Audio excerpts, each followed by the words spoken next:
Hi, this is Don Gettner with Ridge Engineering. In this tutorial, I'm going to give you a quick introduction to PC travel. This tutorial is primarily for people that haven't seen PC travel yet, want to take a look at it and see what it's all about. If you've used PC travel in the past, but not recently, this also would be a good tutorial because it shows many of the new features that have been added to PC travel in the last few years.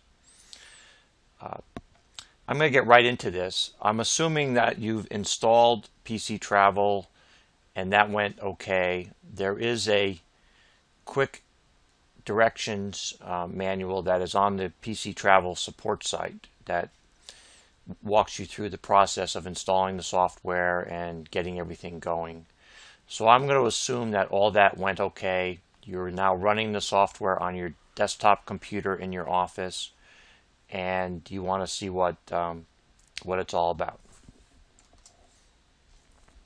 So when you run the software, the first thing that you see is the startup options screen. And the first time you run the software, you'll need to edit the preferences, and I'll show you how to do that. You click on the Define Edit Program Preferences button. That brings up the PC Travel Preferences screen, and the first screen that's open is the path options, and this is where various files that are used in the program are stored. Normally you can leave the default values where they are.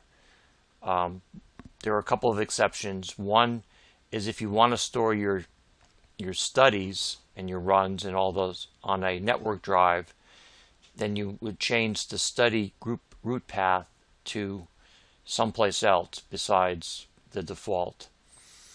And typically you'll have map files for your area, and you'll go through a process of creating those map file projects.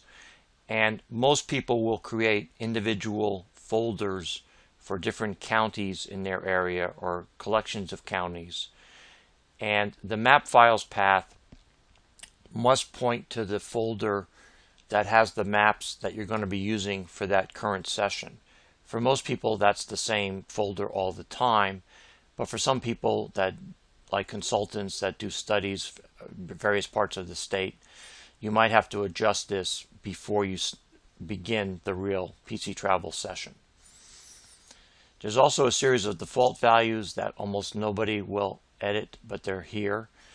There are English and metric units if you're in Canada or Europe or someplace where you want to use metric units, you can do that. And there's a bunch of others that I'm really not going to go into in details right now because for almost everybody they're not a consideration. Everybody will have to edit the report options. This is what is printed at the top of every report, and for most people it's like a letterhead on your stationery. You would set it once and then you wouldn't worry about it again. Some consultants like to have the client name on the report heading, and so they would edit this on a case-by-case basis.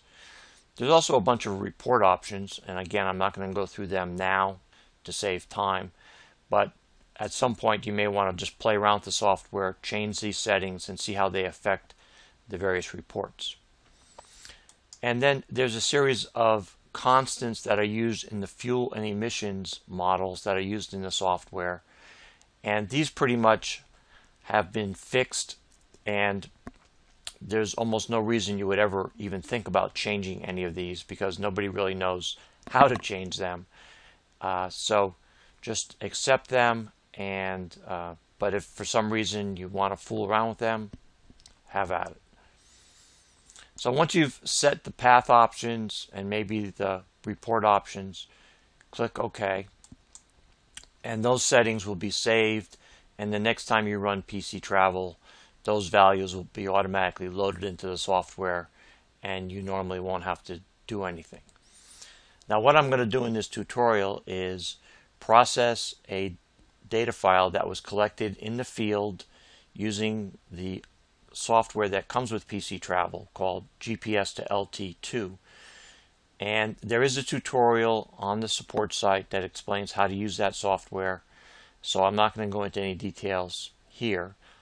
I'm just starting with the fact that we did go out and collect some data. I'm going to use data that was collected a few years ago, but typically you'll go out and collect the data in GPS to LT. You'll bring the laptop back to the office and transfer the data file to your desktop computer using a network or a flash drive or however. And then you would run PC Travel to process that data. And what we want to do is we want to process a GPS to LT data file. So I'm going to click on that button. And that brings up a screen that defaults to one of the paths that was on the preferences where you store your field data files, and the default is a folder called Field Data Files under PC Travel. And in this case, I just have one study, the one that I want to use for this tutorial. It's called Gulf to Bay-1. It was done in November of 2008. It ran from 10 o'clock to 11:13 in the morning.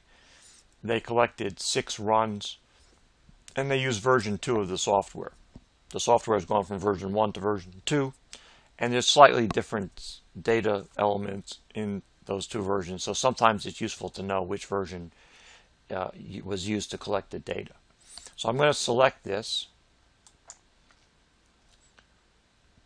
Now the software goes through that file that was collected in the field, and it creates this grid that it shows on the screen. And there's quite a bit of information on this screen, and you'll spend a fair amount of time on this screen when you're using PC Travel. It shows the data on a second-by-second basis, and you can see that the data started at 8 seconds after 10 o'clock, and the speed is shown in this column. The heading, which is the direction the vehicle is going for that second of data, and the heading is a number from 0 to 360. 0 and 360 is due north, 180 is due south, and you can see that in this case the vehicle was facing 90, roughly 90 degrees, or facing east when it started, and then it looks like it turned around a little bit, and then finally started going roughly north, 260, actually roughly west. It also shows the latitude and the longitude, which normally you just make sure that the numbers are there. You don't really edit them in any way. There are some values that are also shown that come off of the GPS receiver. These will almost never be used, but if you have a problem and you call tech support, we might ask you what some of these values are, and it might give us a clue as to what's going on if there is a problem. Now, one of the options in GPS to laptop, GPS to LT2, is you can enter the direction that the vehicle is going at the beginning of every run. And in this data, that option was used. So you can see that for the first run number 1, the direction was set to westbound. And you can see the date and the time. And there's 1 second of data for each line on this grid. Now, one of the things that the software does is to make sure that there are no missing values. It's fairly common for the GPS receiver to be stuck underneath a power transformer or in a tunnel or in the shadow of a tall building, and you don't get any signal from the satellites for a few seconds. And so there might be some missing data points in the grid. The software recognizes that, and it gives you an opportunity to fix those points. Now, in this data, it was all very clean. You can tell that because the OK button is green. If the OK button were a light red, then there's a process that you would go through to fix those data points, and they involve using the missing speed options buttons on the right here. We'll probably put up a video, another tutorial that explains the various options for fixing missing data, and look for that if you're interested in how to do that. Generally, you just click on the Find and Fix All Speeds, and almost all the problems will normally be fixed. There's also some options for if you use a data logger to collect your data. PC Travel now has an option to support little data loggers that are GPS receivers that have their own memory in them, and you don't need a laptop with these devices. They have some disadvantages and advantages. There is a tutorial on the support site that discusses how to use data loggers in PC Travel, so I won't go into any details here, except to say that you use these buttons and controls on the left-hand side. So now, once we have the OK button green, either because it's clean to start with or we fixed some data, we click on the OK button.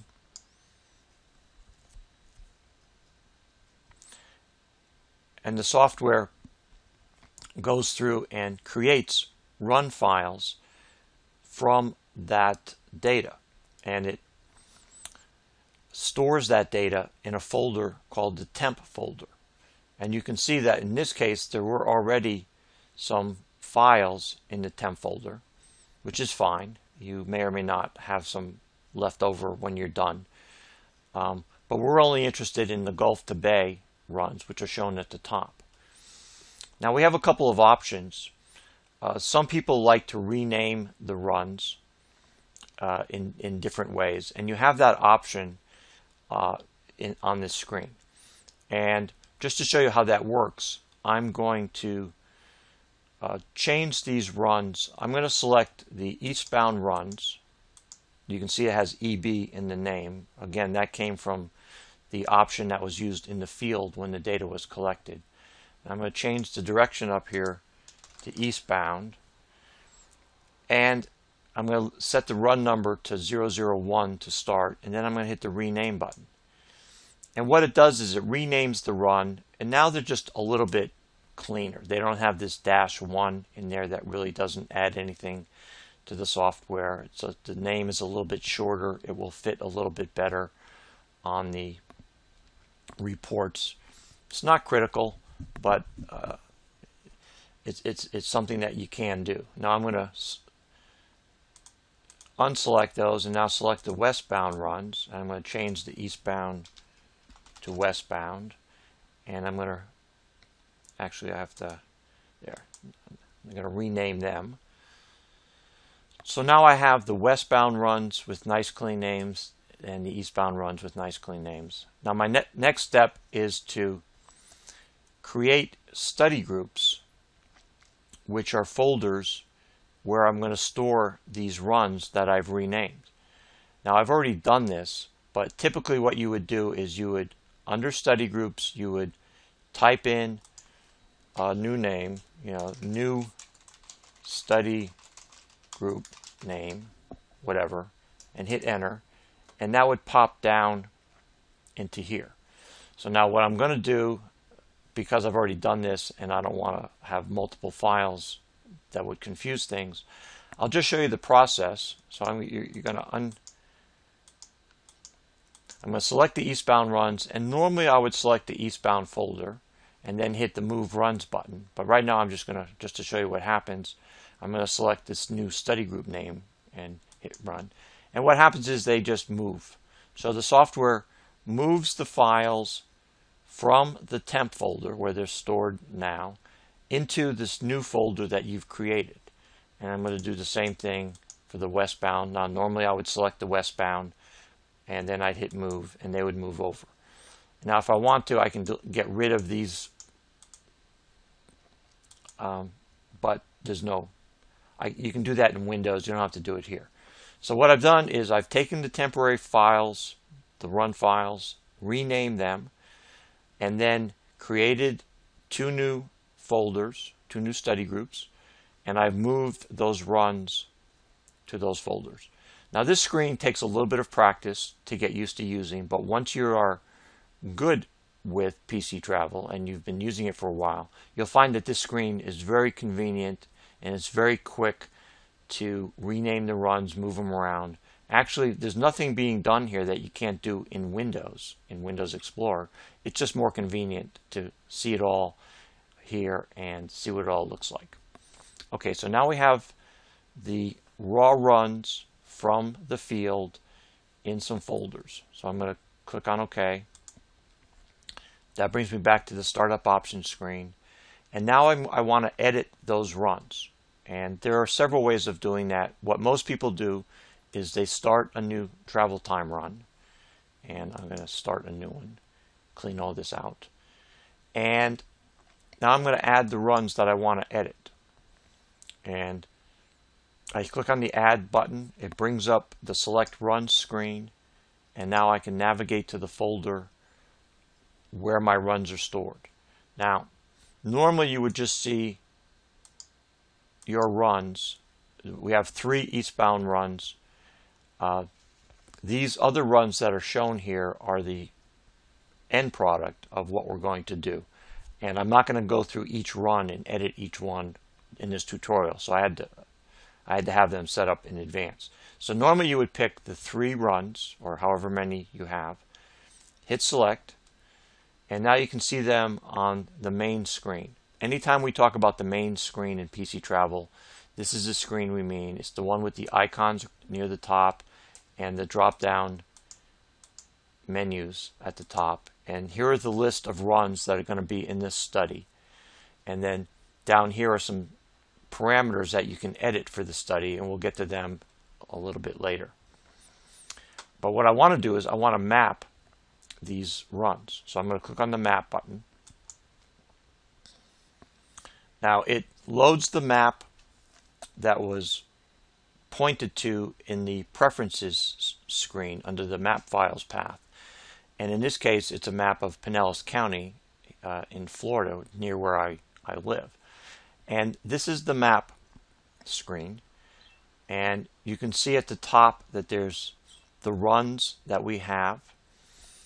On the right hand side are some options, and we can color code the speeds of the runs in different ways, and we have 3 different categories, and right now it's set for 0 to 10 will be shown in red dots, 10 to 35 will be shown in green dots, and 35 and above will be shown as yellow dots. So just by looking at the runs you can get a sense for how fast the cars were going as they were going along. So I'm just going to map a run. Now I'm not going to go into the great details in this tutorial on all the things that you can do in the map, because that's explained in another tutorial in greater detail, and I don't want this tutorial to be ridiculously long. So I'm just going to show you quickly the process that you would go through. You would load a run, and then you would zoom in to where you want to trim the runs. Now normally when you drive you will not try to time the start and end of each run to be exactly on the intersection of interest that represents the start and end of the runs. First of all, that's a little bit unsafe when you're driving. So what you normally would do is drive through the intersection and either start from the side of the road or just start the run by hitting the button on the remote control, which most people use, just before you get to the intersection, 5, 10, 15 seconds. In this case, they started from a stop a little bit off the road. You can see that. And there are some controls here. We can hit the last button to go to the end. And in this case, as they were driving, they would just pull off the side of the road and stop. All right, so I'm going to go to the first, and I can change the mode of the map by hitting the space bar, and with the hand I can drag the map around, and then I can change the mode to a finger, and I can click on a point, and I can trim the start.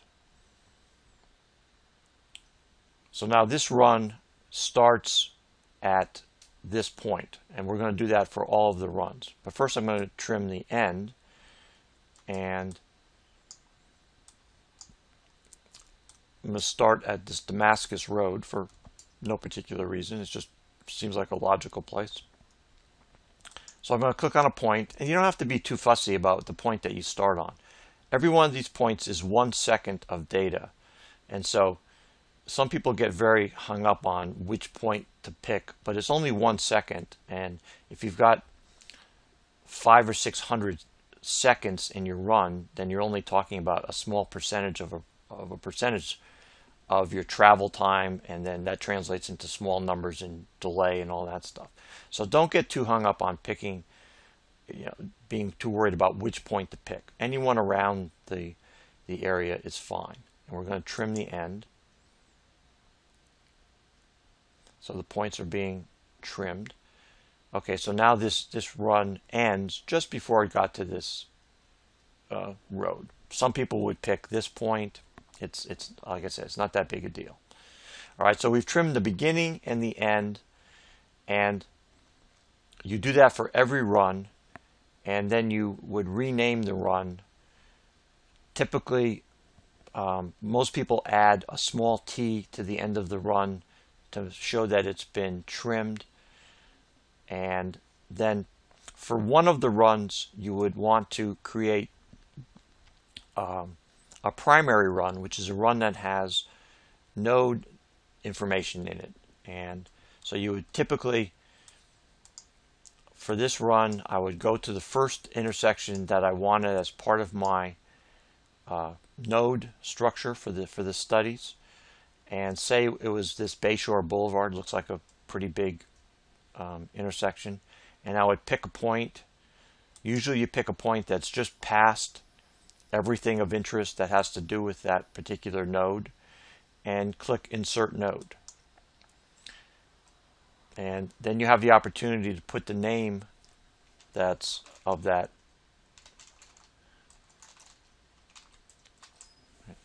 Now remember, there is another tutorial that explains all this in more detail. So I'm pretty much going to skip ahead and assume that I have trimmed all 3 runs, and I've added nodes to the first run, and I've saved that as a TN, meaning it's been trimmed and nodes have been added, and I've trimmed the 2 and the 3, and it's very quick, especially the trimming. So you select it, you go first, click, trim, last. In this case, we have to scroll a little bit. Select, trim,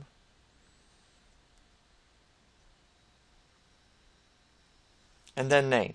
So it's very quick. That all took, what, 7 or 8 seconds to do a run. So if you have a bunch of runs, trimming them is very quick. And you only have to add nodes to 1 run in each direction. I'll show you how that works a little bit later. But you don't have to add nodes to every single run. Please don't do that. That's a lot of wasted effort, and it doesn't buy you anything in the long run. All right, so I'm going to cancel out of this. And now we've saved these runs with slightly different names. And now what I'm ready to do is I'm ready to create a study. And I'm going to hit New. That clears out everything that's in here. I'm going to add some runs, and I'm going to go back to the same study group, the same folder, and this time I'm going to pick the runs that I trimmed, including the primary run and the 2 trimmed runs. So I'll have 3 runs in this study. Now 3 runs is really not enough to do a real study. I'm doing it only 3 just to make things go quicker. Now, one of the things that is built into the software is this confidence level stats section on the main screen here.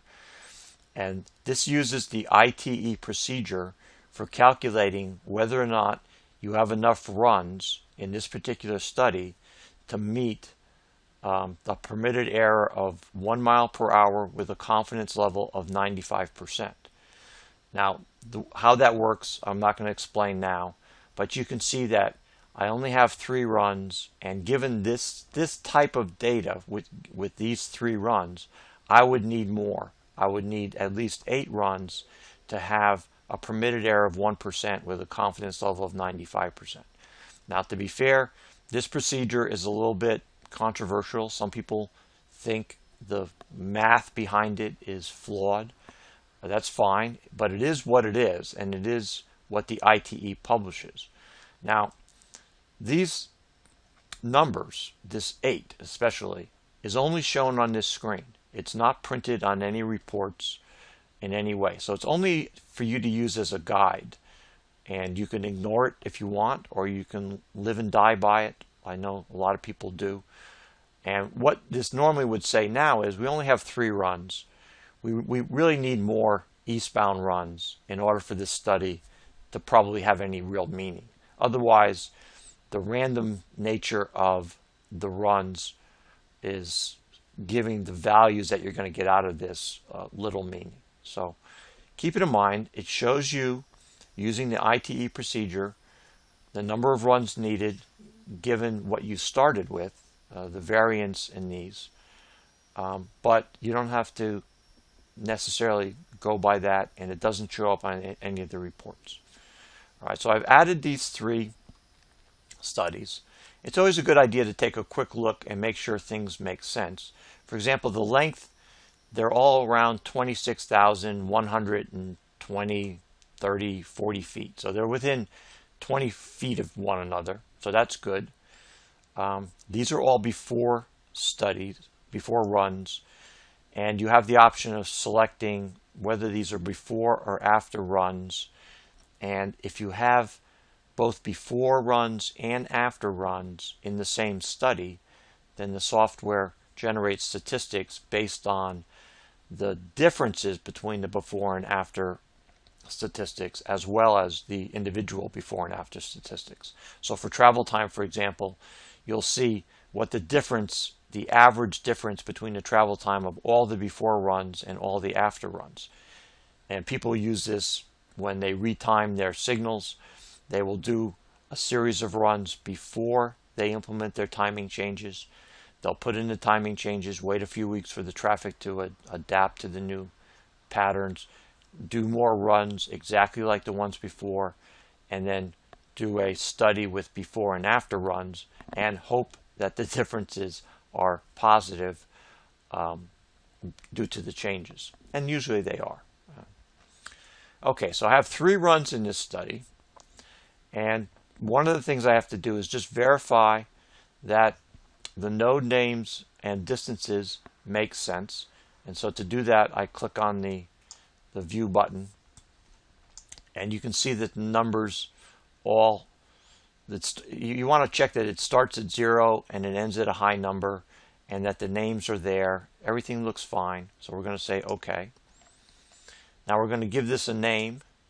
And it defaults to the last name that was used, which in this case isn't very useful. So I'm going to call this Gulf to Bay eastbound. Now this is just an AM off-peak study. So I'm going to put that in the study. You can see that 10 o'clock, that's not the morning rush. That's the morning off-peak time. And that's what they were interested in when they were doing these particular runs. So I'm going to give it a name.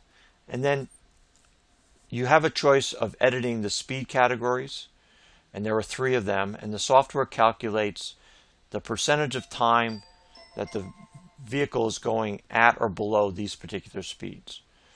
And in general, speed category number 1 is set to 0. That gives you the amount of stop time. The actual time that the vehicle is going 0 miles per hour. Some people will set this to 1 because a lot of GPS receivers will not actually go to 0. They'll show a 0.7, 0.8 miles per hour even when the car is not moving. So some people will set that to 1. The third category is usually set to the speed limit. So then you can get a sense for how many vehicles are speeding. And the number 2 setting can be any number of values depending on what you're looking for. The progression speed, a low but comfortable speed. There's lots of different logics that you can use for picking these numbers. There's another parameter called the normal speed. This is the speed that delay is referenced to. So you would put in a normal speed, and anything going slower than 40 miles per hour, in this case, would be considered as delay on some level. Anything above 40 miles per hour you would consider as negative delay. And one of the options in the preferences screen is to ignore the negative delay. Some people will say, I want to know how much time is spent below my threshold of delay, but I don't care. 41 miles an hour or 61 miles an hour is about the same to me. So that's a choice that you can make, and there's a setting in the preferences to say set all negative delay, meaning anything above 40 miles an hour, just set that to 40 miles an hour and pretend that there's no real offsetting time to the amount of delay that's incurred on these runs. And one of the features of PC Travel is you can edit the normal speed for each segment, so that if you have a course where the speed limit changes because you have work zones, for example, or you have a school district, or you're going from one road type to another, possibly from an arterial to a freeway, back to an arterial, or you can change the normal speed. So if you had the normal speed set to 40, but you were going through a work zone that you were as part of this course, you might want to set the normal speed to 25, because anything below 25 is delayed, but anything between 25 and 40 really isn't in a work zone. So you can adjust that, and the software will automatically do all those calculations for you. All right, so we've created our runs, we've added the runs, we've given this study a name, we've at least checked the categories down here. Oh, I didn't do stop speed. Stop speed is a little bit different than speed category 1. This is the speed that is used to count the number of stops that are made by the vehicle. For some people, that's an interesting statistic. And so a stop, by definition, is if the vehicle is going above this for at least 1 second, and then below this for at least 1 second, and then goes back above this for at least 1 second. So if the vehicle stops at the very end of the course, that's not a stop. It's not counted as a stop because it has to go back up through the threshold. So if a vehicle is stopped at a signal, that normally will be 1 stop. If it gets to move ahead a little bit and gets above 5 miles an hour before it gets stuck in the queue again, that might be a multiple stop situation at that intersection. Most people set it to 5. Some people set it to 6 or 7 or 3 or 4, depending on the circumstances that they're looking at. Okay, so we've got the study, and now I've given it a name. If you want to put in a few notes, you can. They get printed on the reports, and you'll see that in a minute. I'm going to hit save, and it asks to confirm that you want to save this. I say yes. And now typically I can print this report. And I click on the print button, and it gives me all the options that I can print. And if I select all reports, all of the options generate 32 pages. So you can really crank out the pages with this software. Now, most people will print the table of contents, the study summary, the overall output statistics. The fuel and emissions is normally only printed if you're doing both before and after runs in the same study, although some people like to print them anyway. And then most people will print the 2 plots, the speed distance profile and the time space trajectory. So that's a typically you get 5 pages, but if you're doing this for a client, they may want much more detail, and so you can print reports that are based on each of the statistics, and then you can print graphs that go on for multi-pages if you want. And I would say play with these, see what they look like, and then decide what you want. You can always change the report options at this level. You can change the headings, and you can change what options that you want. And again, you can play with these on your own and to see what the effects are.